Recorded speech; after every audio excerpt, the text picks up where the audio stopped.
기도하겠습니다. 하나님 아버지, 우리에게 예배할 수 있는 환경과 시간과 여건을 허락해 주시니 감사합니다. 이 시간에 주님의 말씀 듣고자 나왔사오니 우리의 귀를 열어주시고 마음도 열어주시어서 주께서 양식으로 주신 말씀 잘 받아 먹게 하여 주시옵소서. 그 말씀을 듣고 새 힘을 얻게 하시고 낭망한 자들이 회복되게 하시고 일어서게 하시고 하나님께서 우리 삶의 주권자이자 인도하시는 분임을 다시금 깨달으며 힘있게 주님 앞에 달려나가는 믿음의 사람들 될 수 있도록 이 시간 가운데 역사해 주시옵소서. 구별하여 제물을 드렸사오니 기쁘게 받아 주시옵시고 제물을 사용하시어 하나님의 나라를 세워 주시고 드린 손길에 하늘의 복을 내려 주시옵소서. 예수님의 이름으로 기도합니다. 아멘. 화면 제가 넘기겠습니다.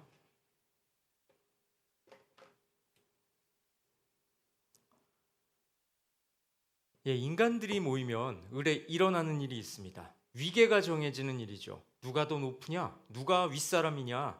누가 더 대우받을 사람이냐? 소위 서열이라는 게 정해질 수밖에 없는 것 같습니다. 보통 우리나라 사람들은 어떻게 정합니까?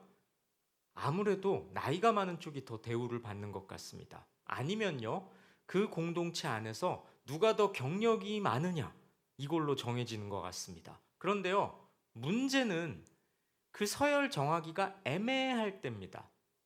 더 큰 문제는 기존에 정해진 서열에 불만을 품은 자들이 있을 때입니다. 서열이 낮은 사람이 불만을 겉으로 표출하거나 따지고 들기라도 하면 이 공동체가 시끄러워집니다. 분란이 일어나죠. 이럴 땐 어떻게 해야 될까요? 여러 방법이 있을 텐데요. 그 공동체의 최고 리더가 서열을 확실하게 정해주는 것도 한 가지 방법입니다. 어쩌니 저쩌니 해도요, 최고 리더가 명시하는 게 제일 확실한 방법이라는 건 분명합니다. 자, 오늘 본문이 바로 그런 내용을 담고 있습니다. 계속해서 민수기로 설교하고 있습니다. 지난주에 무슨 내용을 살펴봤죠? 모세와 아론에게 반역하는 무리들이 있었죠. 하나님이 세우신 지도자 모세와 아론의 권위를 탐내던 자들이 모의를 해서 반역을 일으켰습니다. 모세와 아론이 행사하는 권위에 불평을 하면서요, 고라를 비롯한 일당들이 제사장의 자리를 탐낸 거죠. 하나님께서는 진노하시고요, 반역의 무리들을 크게 징벌하셨죠. 오늘 살펴볼 내용이 그 후에 일어나는 일인데요, 하나님께서는 벌을 주시는 데서 그치지 않습니다. 누가 하나님의 선택받은 리더인지를 명확하게 알려주시죠. 어떤 방식으로 하셨을까요? 말씀으로 확인해 보십시다. 함께 읽습니다. 너는 이스라엘 자손에게 말하여 그들 중에서 각 조상의 가문을 따라 지팡이 하나씩을 취하되 곧 그들의 조상의 가문대로 그 모든 지휘관에게서 지팡이 12를 취하고 그 사람들의 이름을 각각 그 지팡이에 쓰되 내가 택한 자의 지팡이에는 싹이 나리니. 이스라엘 12지파의 지도자한테서 지팡이 한 개씩을 거둡니다. 모두 12개겠죠. 지팡이마다 각 지도자의 이름을 씁니다. 그러면 하나님께서 선택한 지도자의 지팡이에서 싹이 틀 거라고 하십니다. 이런 식으로 서열을 정해 주시겠다는 거죠. 어떤가요? 요즘 쓰는 말로 아주 신박한 방법이죠. 하나님이 이렇게까지 말씀하시고 실행하시니 앞으로 지도권을 놓고 탈이 날 일은 없을 것 같네요. 그런데요, 여러분, 이렇게 말씀하시는 하나님의 기분이 어땠을까요? 내가 정해 주리라, 이렇게 말씀하시는 하나님 심경이 어땠을 것 같냐는 겁니다. 몹시 불쾌하셨을 겁니다. 어떻게 하냐고요? 이렇게 말씀하셨거든요. 함께 읽습니다. 내가 택한 자의 지팡이에는 싹이 나리니 이것으로 이스라엘 자손이 너희에게 대하여 원망하는 말을 내 앞에서 그치게 하리라. 내가 한 사람을 선택하면 그 사람의 지팡이에서 싹이 틀 건데 지도자 모세와 아론에게 늘 불평하는 백성들의 못된 버릇을 내가 없애버리겠다. 어떻습니까? 하나님이 화가 많이 나셨죠? 그렇습니다. 사실 하나님이 이렇게까지 하시지 않아도 이스라엘은 알아야 했습니다. 모세와 아론의 지도자 자리는 하나님이 주셨다는 걸요. 하나님이 세우신 지도자란 말입니다. 여러분, 하나님이요, 아주 시시콜콜한 것까지 다 보여주시고 알려주셔야만 하는 분은 아닙니다. 하나님이 피조물인 우리한테 그렇게 하셔야 할 의무는 없습니다. 그러니까 여러분, 하나님 뜻을 알려주세요. 하나님, 어느 동네로 가고 어느 직장에 입사해야 할까요? 이런 거 기도로 물어본다고 하나님이 또박또박 답을 주셔야 하는 건 아닙니다. 왜요? 성경 66권으로 이미 우리한테 다 알려주셨거든요. 어떤 선택을 하는 게 하나님의 영광을 위하는 일인가? 어떤 결정을 해야 성경의 가르침에 부합하는가? 어떻게 해야 복음이 전파되는데 이로운가? 이런 원칙을 따라, 성경이 이미 우리에게 말씀하신 원칙을 따라 겸손한 마음으로 판단해서 결행하면 되는 일이죠. 어쩌면요, 하나님 우리한테 알려주세요 이렇게 기도할 때 하나님은 이렇게 답하실지도 모릅니다. 내가 성경으로 이미 다 알려줬는데 너희들은 왜 딴소리를 하고 있니? 내가 너희들 시간표에 맞춰서 움직여야 하니? 이렇게 말이죠. 어쩌면요, 시시콜콜한 걸 하나님한테 물어보려고 할 때 그 물어보는 사람의 마음속에는 하나님, 내가 듣고 싶은 답을 주세요, 이런 생각이 가득할지도 모릅니다. 하나님의 뜻을 듣고 싶은 게 아니라 내 결정을 추인받고 싶은 거죠. 자, 이스라엘 백성들한테 몹시 화가 나신 하나님, 말씀에 이어서 이렇게 하십니다. 함께 읽습니다. 이튿날 모세가 증거의 장막에 들어가 본즉 순이 나고 꽃이 피어서 살구 열매가 열렸더라. 12개의 지팡이 중 아론의 지팡이에 싹이 나게 하십니다. 그럼으로써 아론이 바로 하나님께서 선택하신 지도자, 대제사장이라는 걸 똑똑히 보여주셨죠. 여러분, 그런데요, 이 구절에서 뭔가 이상한 걸 발견하지 않으셨나요? 아까 분명히 내가 택한 자의 지팡이에는 싹이 나리니 이렇게 말씀하셨습니다. 그런데요, 지금 무슨 일이 벌어졌습니까? 싹만 난 게 아니라 열매까지 열렸죠. 그것도 얼마 만에? 하루 만에. 이튿날 일어난 일 아닙니까? 하나님 왜 이러셨을까요? 확실히 하신 겁니다. 사악한 인간들이 아예 딴소리를 못하도록 지도권 논쟁에 종지부를 찍고자 아예 열매까지 열리게 하셔서 인간들 눈으로 확인하게끔 하신 거죠. 게다가요, 하루 만에 싹이 나고 열매가 열리는 건 보통 일이 아니지 않습니까? 하나님의 초자연적인 섭리가 아니고서는 있을 수 없는 일이죠. 행여나 악한 인간들이 저 지팡이 저거 원래 열매 열리기 직전에 나무 잘라다가 만든 거 아니야? 이렇게 말도 안 되는 트집을 잡지 못하게끔 아예 입을 틀어막으려고 하신 거죠. 여러분, 그러니 이 열매에 담긴 하나님의 심경이 어땠겠습니까? 기적을 보여주시면서도 영 씁쓸하셨을 겁니다.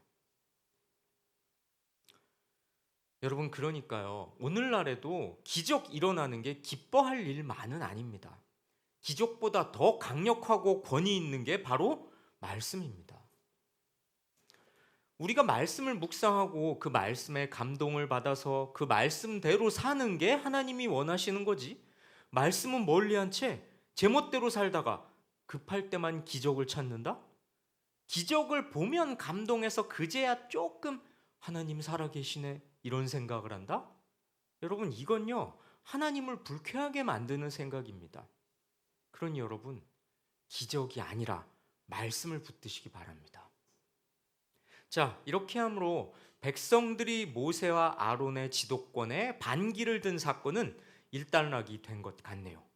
이제는요, 이 사건이 우리에게 주는 교훈을 3가지 정도로 정돈해서 살펴보겠습니다. 첫째는요, 하나님의 주권을 우리는 인정해야 한다는 겁니다. 하나님께서는 이스라엘을 선택하셔서 당신의 백성으로 삼으셨습니다. 그런데요, 그 중에서도 제사장의 사명 감당할 지파는 한 지파, 한 가문으로 따로 선택하셨죠. 이건요, 절대적으로 하나님의 주권에 속하는 일이었습니다. 쉽게 말해서 하나님 맘대로라는 거죠. 그렇습니다. 하나님은요, 우주 만물을 창조하셨고 당신의 뜻에 따라 운행하시는 분입니다. 그러니 우리는 그 주권 아래 순복할 수밖에 없습니다. 순복하지 않는 이에게는 징벌만 주어질 뿐이죠. 그런데요, 오늘날 많은 사람들이 하나님의 주권을 인정하려 들지 않습니다. 우리 인생 자체가 하나님의 주권 아래 속하는 것인데도 마치 하나님이 안 계시기라도 한 것처럼 살아갑니다. 하나님의 주권이란 거창하게 들리지만 나랑 상관없는 신앙 용어가 아닙니다. 내 삶의 주인이 하나님이라는 거죠.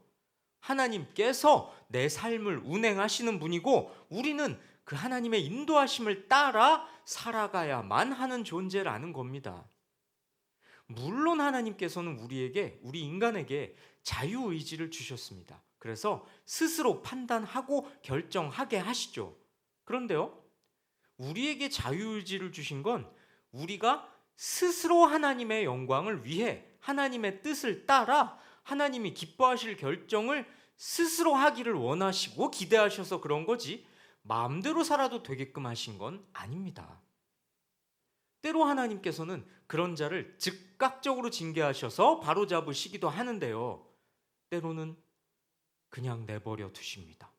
제 마음대로 살게끔, 죄악 속에 빠져 살게끔 그냥 놔두신다는 거죠. 이걸 유기라고 하는데요, 여러분, 하나님이 유기하시는 것, 쉽게 말해 방치하시는 것, 이것만큼 서글프고 비참한 게 어디 있겠습니까? 그렇게 유기되면, 방치되면 당장은 내 맘대로 살아서 좋은 것 같지만 내 하고 싶은 건 누리고 싶은 건 누리고 내 욕망을 채우며 사니까 당장은 좋은 것 같지만 결국 그 끝이란 비참한 결말, 하나님의 징벌을 받아 영생이 아닌 영벌에 처해지는 결과일 뿐이죠. 성도 여러분, 그러니 우리는 하나님의 주권을 실제적으로 인식해야 합니다. 내 삶에 적용해야 합니다. 그죠? 하나님이 우주 만물의 주인이심을 안다, 이 정도에 그쳐서는 안 된다는 거죠.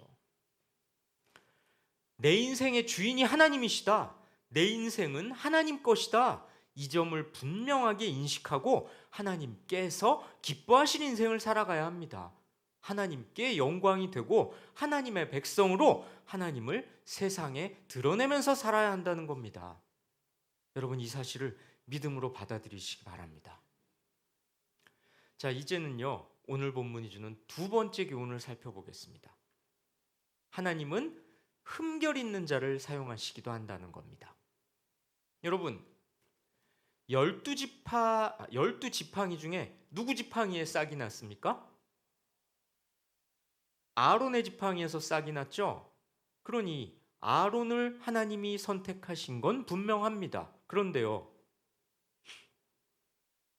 그런 선택을 받을 만큼 아론은 완전하고 흠없는 사람이었을까요? 그렇지 않습니다. 아론이 어떤 사람이었냐면요, 사실 아론도 모세한테 불만을 품은 적이 있습니다. 이 내용 기억나시나요? 함께 읽어봅시다. 모세가 구스 여자를 취하였더니 그 구스 여자를 취하였으므로 미리암과 아론이 모세를 비방하니라. 그들이 이르되 여호와께서 모세와만 말씀하셨느냐 우리와도 말씀하지 아니하셨느냐 하매 여호와께서 이 말을 들으셨더라. 모세가요, 구스 여인하고 재혼을 하죠. 그런데 미리암이라는 여선지자와 아론이 모세를 비방한 적이 있습니다. 하나님이 모세와만 말씀하시냐? 우리랑도 말씀 나누신다? 이렇게 따지면서 대들면서 말이죠. 여러분, 이 내용 기억나십니까? 작년에 했던 설교인데, 지난 6월 6일에 했던 설교인데요. 그렇습니다. 왜 모세가 재혼하고 그런 얘기 나오니까 다 귀가 쫑긋해갖고 다 들으셔놓고선 처음 듣는 얘기 같은 표정을 또. 그렇습니다. 아론도요, 심지어 아론도 모세를 비방하면서 모세의 권위를 탐낸 적이 있는 자입니다. 그뿐일까요? 금송아지 만드는 일을 주도했던 전력도 있습니다. 금송아지가 뭔데요? 이스라엘 백성들이 하나님을 제쳐놓고 신처럼 섬겼던 그 우상 아닙니까? 그래서 하나님이 아주 크게 진노하신 적이 있죠.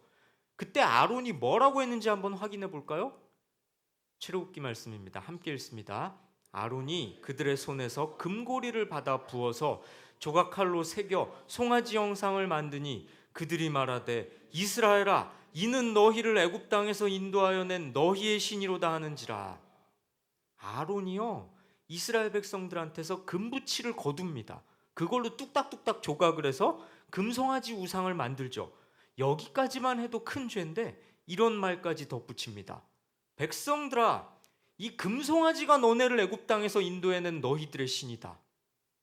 여러분 이게 얼마나 심한 망발입니까?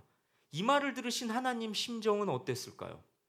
세상에 자기들을 애굽에서 꺼내주시고 10가지 재앙을 일으키셔서 애굽 왕을 굴복시키고 홍해를 가르는 기적까지 베푸셔서 새로운 삶을 살게 해주셨는데 기껏 하는 말이 이 금송아지가 우리를 애굽 땅에서 꺼내줬다고? 여러분 이보다 하나님 앞에 큰 잘못이 어디 있겠습니까? 한 인간에게 결코 작지 않은 흠결이라고 할 수 있겠죠. 그런데요 하나님은 그럼에도 아론을 선택하셨습니다. 그리고 당신의 권위를 보여주시는데 도구로 사용하셨죠. 여러분 자기 지팡이의 싹난 모습을 봤을 때 아론의 기분이 어땠을까요? 새삼스럽긴 하지만 너무나 감격스럽고 하나님 앞에 황송하고 또 죄송하고 민망하고 그러면서도 영광스럽지 않았겠어요? 그렇습니다.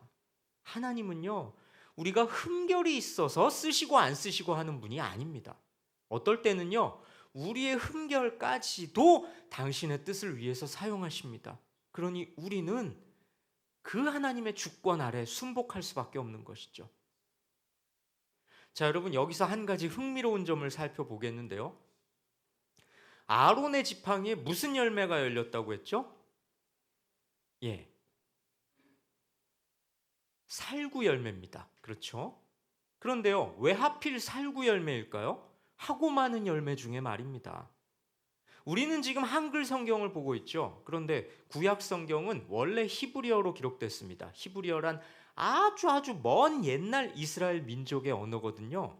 그래서 히브리어를 살펴보면 한글 성경으로는 알 수 없는 신비로운 비밀 같은 게 많이 발견됩니다. 그리고 그 비밀은 때로 우리에게 놀라운 영적인 원리, 깊은 깨달음을 주기도 하죠.